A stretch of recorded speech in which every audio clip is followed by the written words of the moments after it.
Donc, en recherchant les informations, on apprend que UN est une suite arithmétique. Le premier terme U1 est égal à 5. La raison R est égale à 3. Donc, ce qui veut dire que pour calculer les différents termes de cette suite, donc il faut partir du premier terme, U1 est égal à 5, et ajouter la raison 3. Donc, ce qui nous fait là un deuxième terme qui vaudra 8. Le troisième terme vaudra 11. Et le quatrième terme vaudra 14, et ainsi de suite.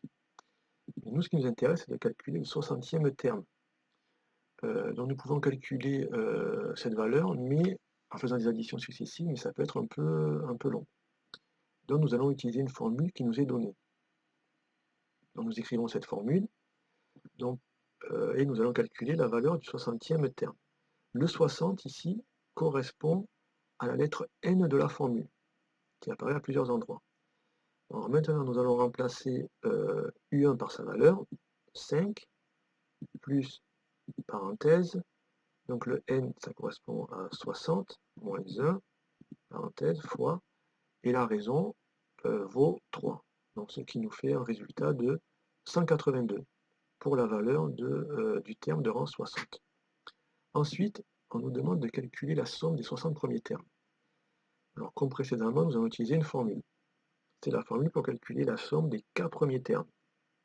Donc nous écrivons cette formule, et là nous voyons que le k correspond au rang du dernier terme de la somme.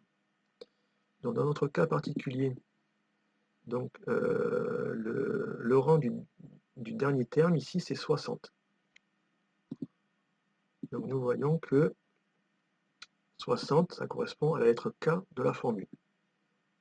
Donc nous allons remplacer k par sa valeur, 60, fois U1, nous allons remplacer U1 par sa valeur qui vaut 5, et UK, donc U60, que l'on a calculé tout à l'heure, 182. Ce qui nous fait un résultat de 5610.